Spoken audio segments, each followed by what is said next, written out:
അടുത്തത് വിദിത് മൂവാറ്റുപുഴ എന്ന് പറഞ്ഞ ഞങ്ങളുടെ ഒരു സുഹൃത്തിന്റെ ചോദ്യമാണ്. ഈ സന്തൂർ മമ്മി സൗന്ദര്യത്തിന്റെ കാരണം എന്താണെന്ന് വെളിപ്പെടുത്തൽ നടത്താം. ഈശ്വര. അടുത്തത് വിദിത് മൂവാറ്റുപുഴ എന്ന് പറഞ്ഞ ഞങ്ങളുടെ ഒരു സുഹൃത്തിന്റെ ചോദ്യമാണ്. ഈ സന്തൂർ മമ്മി സൗന്ദര്യത്തിന്റെ കാരണം എന്താണെന്ന് വെളിപ്പെടുത്തൽ നടത്താം. ഈശ്വര. വിദിത്തെ ഞാൻ ചോദിച്ചിട്ടുണ്ട്. അങ്ങനെ പ്രത്യേകിച്ചൊന്നും ഇല്ല, സീരിയസ്ലി ഒന്നുമേ ഇല്ല. എല്ലാവരും പറയുന്നത് അല്ല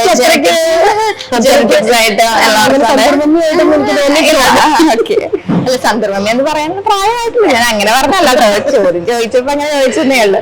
നമ്മൾ ഇഷ്ടമുള്ളൊരു ഫീൽഡിൽ നിൽക്കുമ്പോ അത് തന്നെ നമുക്ക് സന്തോഷം ഉണ്ടാക്കുന്ന ഒരു കാര്യമാണ്. ഇപ്പൊ ഞാൻ കണ്ടേക്കുന്ന എന്റെ കോ മ്യൂസീഷ്യൻസിനൊക്കെ ആ ഒരു എന്താ പറയാ, ഒരു യൂത്ത് ഒരു ഫ്രഷ്നെസ് ഉണ്ടാവാറുണ്ട്. എനിക്ക് തോന്നുന്നു അവര് ആ ഏറ്റവും ഇഷ്ടമുള്ള കാര്യത്തിൽ ചെയ്തുകൊണ്ടിരിക്കുന്നത്. നമ്മളിപ്പം വേറൊരു എനിക്കറിയില്ല, ഇപ്പൊ ഏത് ജോലിയാണെങ്കിലും നമുക്ക് അത്രമേൽ അതിൽ താല്പര്യം ഉണ്ടെങ്കിൽ അത് ഓക്കെയാണ്. പക്ഷെ ഇതെന്ന് പറയുന്നത് നമുക്ക് ആ ഒരു ഇൻട്രസ്റ്റ് കൊണ്ടാവാം, ഇങ്ങനെ റിഫ്ലക്ട് ചെയ്യുന്നതാവാം. മെന്റൽ ഹെൽത്ത് ഇഷ്ടമുള്ള ഒരു പാഷൻ ഫോളോ ചെയ്യുകയാണെങ്കിൽ നമ്മൾ മെന്റൽ ഹെൽത്തിനെ പോലും അത് ബാധിക്കും. തീർച്ചയായിട്ടും. അപ്പൊ സ്ട്രെസ്ഫുൾ ആയിരുന്നോ പഴയൊരു ജോബ്? അതായത് ഒരു ക്രൈസിസ് ഉണ്ടല്ലോ, അതായത് ഇതാണോ എന്റെ പാഷൻ അല്ലെങ്കിൽ ഇതാണോ എന്റെ ഒരു ഫീൽഡ്, മാറുക എന്നുള്ളൊരു ക്രൈസിസ് ഉണ്ടല്ലോ, ഐഡന്റിറ്റി ക്രൈസിന്റെ ഫേസ് ഉണ്ടായിരുന്നല്ലോ, അത് അതെങ്ങനെയായിരുന്നു? അല്ല, ഞാൻ അധികം അതിന് ആലോചിച്ചിട്ട് അത്രമേൽ എനിക്ക് ഇങ്ങോട്ട് ഭയങ്കര ചായവായിരുന്നു. അപ്പൊ ഞാൻ അങ്ങോട്ട് ചാടി.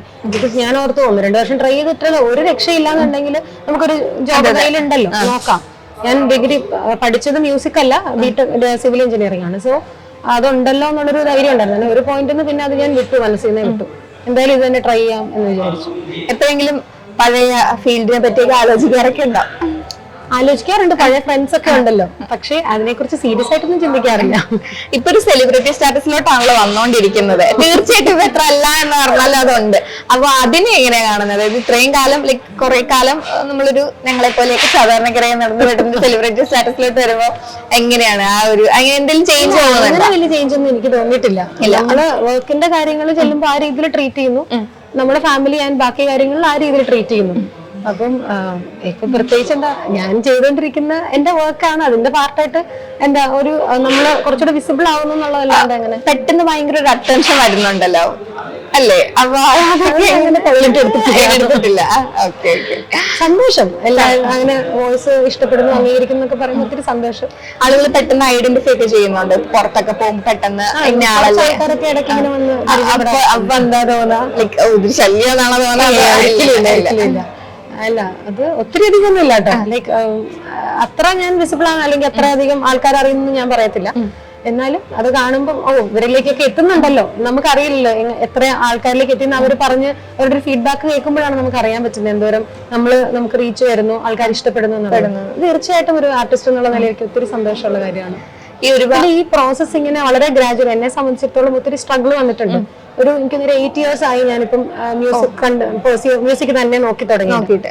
അപ്പം ആദ്യകാലങ്ങളിൽ ഒരുപാട് ട്രാക്സ് ആയി പോയിട്ടുണ്ട്, സ്ട്രേറ്റ് പാടിയിട്ട്. അങ്ങനെയൊക്കെ അത് ഈ ഫീൽഡിന്റെ പാർട്ടാണ്. ബിക്കോസ് നമ്മുടെ വോയിസ് ആയിരിക്കില്ല എപ്പോഴും ആപ്റ്റ് ആയിട്ടുള്ള ഒരു ക്യാരക്ടറിന്. അപ്പൊ അത് ട്രൈ ചെയ്യാൻ പറ്റിയില്ലെങ്കിൽ മാറ്റും, അതൊക്കെ അങ്ങനെ സംഭവിക്കും. അങ്ങനെ നമ്മള് എന്താ പറയാ, ഇന്ന് മലയാളത്തിൽ പദം വന്നു അറിയില്ലേ, അങ്ങനെ നമ്മള് ആ പ്രോസസ്സിലൂടെ പോയി ഇപ്പൊ നമ്മള് കുറച്ചും കൂടെ ഓക്കെ അങ്ങനെ. എന്തെങ്കിലും ഈ ഒരു ജേർണില് 8 വർഷത്തെ സ്ട്രഗിൾ ഉണ്ടല്ലോ എന്തായാലും, തീർച്ചയായിട്ടും വലുതാണെങ്കിലും ചെറുതാണെങ്കിലും സ്ട്രഗിൾ തന്നെയാണ്. അപ്പൊ അതില് ഇങ്ങനെ മനസ്സിനെ കുറെ വേദനിപ്പിച്ച അങ്ങനത്തെ എന്തെങ്കിലും ഇൻസിഡൻസ് ഉണ്ടോ? ലൈക്ക് ഭയങ്കരമായിട്ട് അയ്യോ ഭയങ്കര വിഷമായി അങ്ങനത്തെ ഒരു?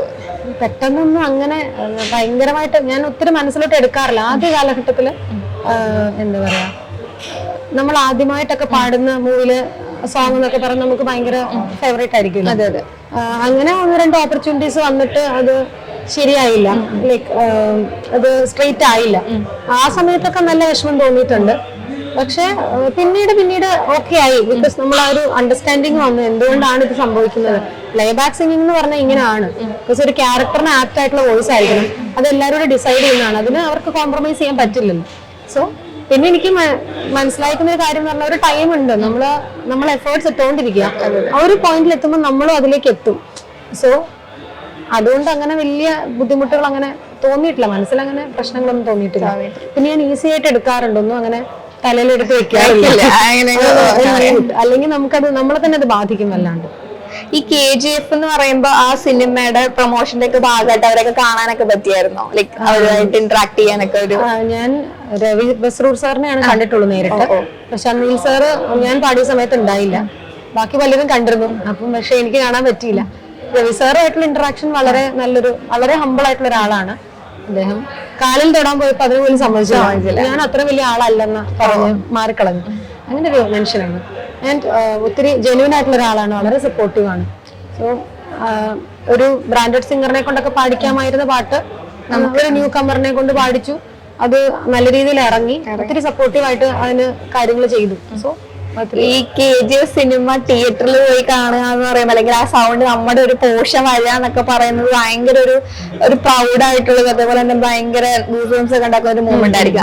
അതെങ്ങനെയായിരുന്നു? ലൈക്ക് അത് തിയേറ്ററിൽ ഇരുന്നത് എക്സ്പീരിയൻസ് ചെയ്യുമ്പോൾ എങ്ങനെയായിരുന്നു? അത് ഈ പറഞ്ഞ പോലെ തന്നെയായിരുന്നു. ഞാൻ ആ സെലിബ്രിറ്റി പ്രിവ്യൂവിനാണ് പോയത്. അന്നത്തെ ബെല്ലേന മാം അങ്ങനെ കുറെ പേര് ഉണ്ടായിരുന്നു അതിനകത്ത്. ആ ക്രൂ അവിടെ നമ്മുടെ മലയാളത്തിലുള്ള ക്രൂ അവൈലബിൾ ആയിട്ടുള്ളവരൊക്കെ വന്നിട്ടുണ്ടായിരുന്നു. അങ്ങനെ കാണുമ്പോൾ ഞാനും ഇങ്ങനെ വെയിറ്റ് ചെയ്തിരിക്കുന്നു. സാർ അന്ന് പറഞ്ഞിരുന്നു ഇത് വളരെ ക്രൂഷ്യൽ ആയിട്ടുള്ള ഒരു പോയിന്റിലാണ് തന്റെ വോയിസ് വരുന്നതെന്ന്. പക്ഷെ എവിടാന്ന് നമുക്ക് അറിയില്ല, ഒന്നും അറിയില്ല. അപ്പം ഫസ്റ്റ് ഹാഫ് കഴിഞ്ഞു വന്നില്ലല്ലോ. സെക്കൻഡ് ഹാഫ് വന്നിട്ട് ആ ഇമോഷണൽ ഡയലോഗ്സ് ഒക്കെ കഴിഞ്ഞിട്ട് പെട്ടെന്ന് വോയിസ് ഇങ്ങോട്ട് കേട്ട് ഇപ്പം പറഞ്ഞല്ലേ ഭയങ്കര മൊമെന്റ് ആയിരുന്നു. അതെ അതെ. അത് കഴിഞ്ഞിട്ട് ഏതെങ്കിലും സിനിമയ്ക്ക് ഇതേപോലെ ഈ ഭയങ്കരമാണ് അങ്ങനെ ഫീൽ ചെയ്ത ഏതെങ്കിലും മൂവീസ് ഉണ്ടോ? അല്ല, അങ്ങനെ വന്നിട്ടില്ല. KGF കഴിഞ്ഞിട്ട് പിന്നെ ഇപ്പം എനിക്ക് ഡിഫറെന്റ് ആയിട്ടുള്ള പാട്ട് ഞാൻ പാടിയത് കർണികയാണ്. അതിനിടയ്ക്ക് കുറച്ച് മൂവീസ് വന്നു. പക്ഷെ ഈ പാട്ട് എനിക്ക് ഭയങ്കര സ്പെഷ്യൽ ആണ്. ഞാൻ അറ്റംപ്റ്റ് ചെയ്യാത്തൊരു ടൈപ്പ് ഒരു ഡാൻസിലുള്ള ഒരു പാട്ടാണ്. സെമി ക്ലാസിക്കൽ ടൈപ്പ് ഒരു പാട്ടാണ്. അപ്പൊ കർണികയിലെ പാട്ടൊന്നും ഞങ്ങൾക്ക് വേണ്ടി പാടാൻ പറ്റുമോ? നിന്റെ ഉള്ളില് നിന്റെ രൂപമേകുന്നു സാന്ത്വനം അമ്മേ, മാന്യമായ എന്റെ നോവുകൾ നിന്റെ കൈകളിൽ കോർത്തു നൽകിടാം അമ്മേ.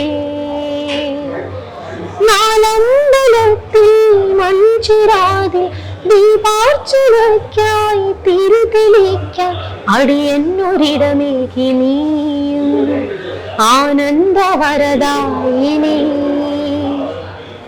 നന്നായിട്ടുണ്ട്, നല്ല രസമുണ്ട്. ഈ KGF പോലെ തന്നെ ഇതും സൂപ്പർ ഡൂപ്പർ ഹിറ്റായി മാറട്ടെ എന്ന് ഞങ്ങൾ ആശംസിക്കുകയാണ്. ഇതൊരു ക്ലീശ ചോദ്യമൊക്കെയാണ്, എന്നാലും വെറുതെ ചോദിക്കുകയാണ്. ഈ സെലിബ്രിറ്റികളായിട്ടുള്ള ആളുകളോടൊക്കെ നമുക്ക് ചെറിയ പ്രായത്തിൽ ഒരു ക്രഷ് ഒക്കെ ഉണ്ടായിരിക്കുമല്ലോ. അപ്പോ സംഗീത ലോകത്തു നിന്നായിരുന്നോ സെലിബ്രിറ്റി ക്രഷ്, അതോ